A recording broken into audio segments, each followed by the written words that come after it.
ಮಾಡ್ಬೋದು, ನೀವು ಎಲ್ಲ ಕೆಲಸಗಳು ಮಾಡ್ಕೊಬೋದು. ನಿಮಗೆ ಯಾವತ್ತು ID ಕಾರ್ಡ್ ಬೇಕು ಅನ್ಸುತ್ತೆ ಅವತ್ತು 1,000 ರೂಪಾಯಿ ಕೊಟ್ಟು ಇಲ್ಲಿ ಸದಸ್ಯತ್ವ ಪಡ್ಕೊಂಡ್ರೆ ನಿಮಗೆ ID ಕಾರ್ಡು ಮತ್ತೆ ಇಲ್ಲಿ ಟ್ಯಾಗು ಮತ್ತೆ ಆ ಥರದ್ದು ಒಂದು ಶಾಲು ಸಿಗುತ್ತೆ. ಅರ್ಥ ಆಯ್ತಾ? ಅದನ್ನ ಬಳಸೋದ್ರಿಂದ ನಿಮಗೆ ನಿಮ್ಮ ಕೆಲಸ ಕಾರ್ಯಗಳು ಸುಲಭ ರೀತಿಯಲ್ಲಿ ಆಗತ್ತೆ.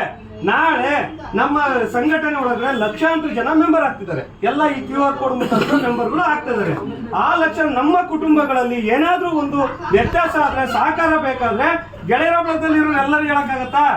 ಯಾರೆಲ್ಲ ಮೆಂಬರ್ ಆಗಿದ್ದಾರೆ ಅವ್ರಿಗೊಂದು ಕರೆ ಕೊಟ್ಟು ಒಬ್ಬರಿಗೆ ಬೇಕಾಗಿರೋದು 1 ಲಕ್ಷ, ನಮಗೆಲ್ಲ 10 ರೂಪಾಯಿ. 10 ರೂಪಾಯಿ ಸಹಾಯ ಮಾಡೋಕ್ಕಾಗಲ್ಲ ನಾವು ಇದ್ರ ಮುಖಾಂತರ? ನಾಳೆ ಗೆಳೆಯರ ಬಳಗದಿಂದ ಸೌಹಾರ್ದ ಸಹಕಾರ ಸಂಘಗಳೆಲ್ಲ ಮಾಡ್ತಾ ಇದೀವಿ. ಇದರಿಂದ ಸಣ್ಣ ಕೈಗಾರಿಕೆ, ಗುಡಿ ಕೈಗಾರಿಕೆಗಳೆಲ್ಲ ಪ್ರಾರಂಭ ಮಾಡ್ತಾ ಇದೀವಿ. ಸಣ್ಣ ಕೈಗಾರಿಕೆ, ಗುಡಿ ಕೈಗಾರಿಕೆಗಳಲ್ಲಿ ನಮ್ಮ ಸಂಘಟನೆಗಳಲ್ಲಿ ಯಾರೆಲ್ಲ ಮೆಂಬರ್ ಆಗಿದ್ದಾರೆ ಆ ಕುಟುಂಬದವರಿಗೆ ಮೊದಲು ನಾವು ಉದ್ಯೋಗ ಆದ್ಯತೆ, ವಯಸ್ಸು ಏನಾರು ಇರ್ಬೋದು ಅವರಿಗೆ ಯಾವುದು ಸಾಧ್ಯತೆ. ನಾಳೆ ಅವ್ರೇನಾದ್ರು ಸಣ್ಣ ಕೈಗಾರಿಕೆ ಪ್ರಾರಂಭ ಮಾಡ್ತಾರೆ, ಸಣ್ಣ ಕೈಗಾರಿಕೆ ಪ್ರಾರಂಭ ಮಾಡೋದಕ್ಕೆ ಒಂದು ಊದುಕಡ್ಡಿ ಇದು ಮಾಡೋದಕ್ಕೆ 5,000 ರೂಪಾಯಿ ಬಂಡವಾಳ ಆಗುತ್ತೆ. ಒಂದು ಯಾವುದೋ ಒಂದು ಮೇಣದ ಬತ್ತಿ ತಯಾರು ಮಾಡೋದಕ್ಕೆ 10,000 ಬಂಡವಾಳ ಆಗುತ್ತೆ. ಯಾವುದೋ ಒಂದು ಹಪ್ಪಳದ ಒಂದು ಇದು ಮಾಡಬೇಕು, ಶಾವಿಗೆ ಮಾಡಬೇಕು ಅಂದ್ರೆ 50,000 ಬಂಡವಾಳ ಆಗುತ್ತೆ. ಅಂದ್ರೆ ಫಸ್ಟ್ ಮೆಂಬರ್ ಆಗಿರೋರಿಗೆ ಅವರಿಗೆ ಸಾಲ ಸೌಲಭ್ಯ ವ್ಯವಸ್ಥೆಗಳನ್ನ ಮೆಂಬರ್ ಆಗಿರೋರಿಗೆ ID ಕಾರ್ಡ್ ಇರೋರಿಗೆ ವ್ಯವಸ್ಥೆ ಮಾಡ್ತಾರೆ. ಅದು ಕೂಡ ಶಿವಮೊಗ್ಗ ಕರ್ನಾಟಕ ಸರ್ಕಾರದ DCC ಬ್ಯಾಂಕ್ ಅಂಡರಲ್ಲೇ ಬ್ಯಾಂಕು ನಡೆಯೋದು.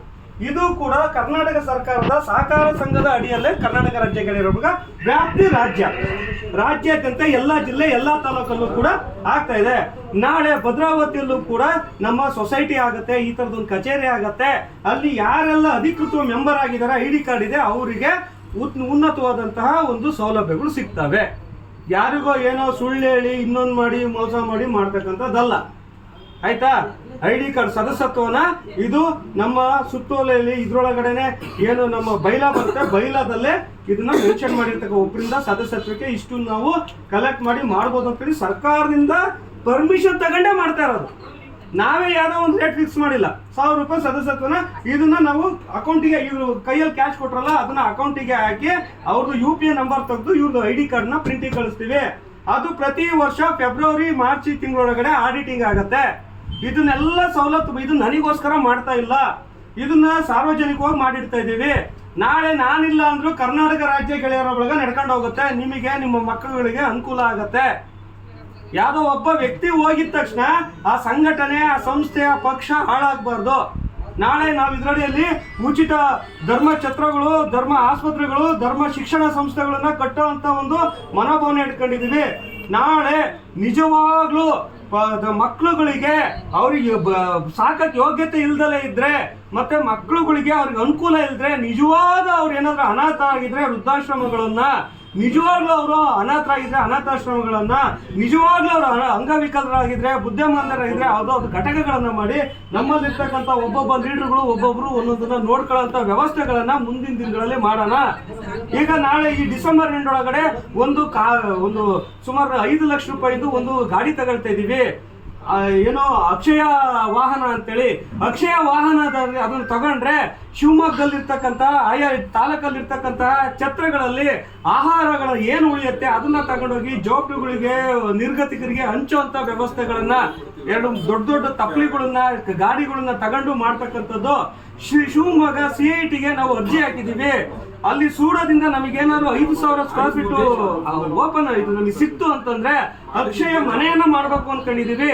ಅಕ್ಷಯ ಮನೆ ಶಿವಮೊಗ್ಗದಲ್ಲಿ ಯಾವ ಮಠ ಮಂದಿರಗಳು ಕೂಡ ಊಟ ಆಗ್ತಾ ಇಲ್ಲ. ನಮ್ಮ ಗೆಳೆಯರ ಬಳಗದಿಂದ ಮಧ್ಯಾಹ್ನ ಹೊತ್ತು ಯಾರೇ ಬಂದ್ರು 12 ಗಂಟೆಯಿಂದ ಸಂಜೆ 4 ಗಂಟೆವರೆಗೂ ಊಟ ಹಾಕ್ಬೇಕು. ಯಾರೇ ಬರ್ಲಿ, ಪ್ರವಾಸಿಗರು ಬರ್ಲಿ, ಬಡವರು ಬರ್ಲಿ, ಬಗ್ರು ಬರ್ಲಿ, ಎಲ್ರಿಗೂ ಒಲೆ ಉರಿಸ್ಬೇಕು, ಅವ್ರಿಗೆ ಊಟ ಹಾಕ್ಬೇಕು ಅನ್ನೋದು ನಮ್ಮ ಚಿಂತನೆ ಇದೆ. ಅದಕ್ಕೆ ನಿಮ್ಮೆಲ್ಲರ ಸಹಕಾರ ಅವಶ್ಯಕತೆ ಇದೆ. ಈ ಕಚೇರಿನೂ ಕೂಡ ನಾವು ನಮ್ಮ ಸ್ವಂತ ದುಡಿಮೆಯಲ್ಲಿ ದುಡಿದು ಬಾಡಿಗೆ ಕಟ್ತಾ ಇರೋದು. ಇವತ್ತಿನ ಕಾರ್ಯಕ್ರಮದಲ್ಲಿ ಒಬ್ಬೊಬ್ರು ಒಂದೊಂದು ಖರ್ಚುಗಳನ್ನ ವಹಿಸ್ಕೊಂಡು ಇವತ್ತು ಕಾರ್ಯಕ್ರಮ ನಡೆಸಿದ್ದು. ನಮ್ಮ ಜಿಲ್ಲಾಧ್ಯಕ್ಷರಾಗಿರ್ಬೋದು, ಈಗ ಊರಿಂದ ಎಲ್ಲ ನೀವು ಬಂದ್ರಿ, ಕೆಲವರೆಲ್ಲ ಆಟೋದು, ಮೆಟೋಟೋರ್ದು, ಈಗ ಕೆಲವು ಊಟದ್ದು. ಮೊದಲು ಸ್ಥಾಪನೆ ಮಾಡಿದಾಗ ನಾವು ಒಬ್ಬರೇ ಮಾಡ್ತಿದ್ವಿ. ಈಗ ಲೀಡರ್ಗಳು ಬಂದಿದ್ದಾರೆ, ಈಗ ಯುವರಾಜ್ ಬಂದಿದ್ದಾರೆ, ನಮ್ಮ ರವಿಯಣ್ಣ ಇದ್ದಾರೆ, ನಮ್ಮ ಪುನೀತ್ ಇದ್ದಾರೆ. ಎಲ್ಲ ಮುಂದಿನ ದಿನಗಳಲ್ಲಿ ನೀವೆಲ್ಲರೂ ದೇವ್ರು ಯಾರಿಗೆಲ್ಲ ಅನುಕೂಲ ಕೊಟ್ಟೇನೆ ಅವರು ಅದನ್ನ ಮಾಡ್ತಕ್ಕಂಥದ್ದು. ಯಾರು ಬೇಜಾರಾಗದಂಥದ್ದಲ್ಲ. ನಿಮಗೇನಾದ್ರೂ ಮುಂದಿನ ದಿನಗಳಲ್ಲಿ ಮನಸ್ತಾಪ ಆದ್ರೆ ನೀವೇ ನೇರವಾಗಿ ಬಂದು ಇಂಥರಿಂದ ನಮಗೆ ಮನ್ಸಿಗೆ ನೋವಾಯ್ತು ಅದನ್ನ ಕರೆದು ಹೇಳಿ, ನಾವು ನಿಮ್ ಜೊತೆ ಇರಕ್ ಇಷ್ಟ ಇದೆ, ನಾವು ನಿಮ್ ಜೊತೆ ಹೆಜ್ಜೆ ಹಾಕ್ತೀವಿ. ಯಾರಿಗೆಲ್ಲ 1,000 ರೂಪಾಯಿ ಕೊಟ್ಟು ಮೆಂಬರ್ ಹಾಕಾಗಿಲ್ಲ ಯಾರು ಕೂಡ ಅವ್ರನ್ನ ಕಡೆಗಣ್ಣಲ್ಲಿ ನೋಡಲ್ಲ, ಎಲ್ಲರೂ ಒಂದೇ. ಅವ್ರು ಏನಾದ್ರೂ ನನಗೆ ಎಷ್ಟು ತುಂಬಾ ಸವಲತ್ತುಗಳು ಬೇಕು, ನಾವು ಈಗ ಶಿವಮೊಗ್ಗ ಜಿಲ್ಲೆಯಲ್ಲಿ ಎಲ್ಲ ಕಡೆ ರೋಡ್ಗಳು ಆಗ್ತಾ ಇದೆ, ರೋಡ್ಗಳು ಆದ್ಮೇಲೆ ಎಲ್ಲ ಕಡೆ ಟೋಲ್ಗಳು ಹಾಕ್ತಾರೆ.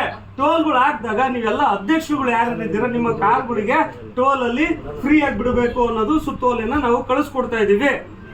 ಅಂತವೆಲ್ಲ ವ್ಯವಸ್ಥೆಗಳು. ನೀವು 1,000 ರೂಪಾಯಿ ಕಟ್ಟೋದ್ರಿಂದ ಲಕ್ಷಾಂತರ ರೂಪಾಯಿ ನೀವು ಆದಾಯ ಇದು ಮಾಡ್ಕೊಳ್ತೀರಾ. ನೀವು ಯಾವ್ದೋ ಒಂದು ಆಸ್ಪತ್ರೆ ಒಳಗಡೆ ಬ್ಲಡ್ ಡೊನೇಟ್, ಯಾಕೆ ಬ್ಲಡ್ ಗ್ರೂಪ್ ಬರ್ಕೊಂಡ್ವಿ, ಅಲ್ಲಿ ಯಾರಿಗೋ ನಿಮ್ ಬೇಕಾದವ್ರಿಗೆ ನೀವು ಒಂದು ಫೋನ್ ಮಾಡಿದ್ರೆ ಅಲ್ಲಿ ಬ್ಲಡ್ ಸಿಗೋಂಥ ವ್ಯವಸ್ಥೆಗಳನ್ನ ಗೆಳೆಯರ ಬಳಗದಿಂದ ಮಾಡ್ತಕ್ಕಂಥ ವಿಚಾರ. ಒಟ್ಟು ಸಮಾಜಮುಖಿಯಾಗಿ ಬಡವರಿಗೆ ಬಗ್ಗರಿಗೆ ಅನುಕೂಲ.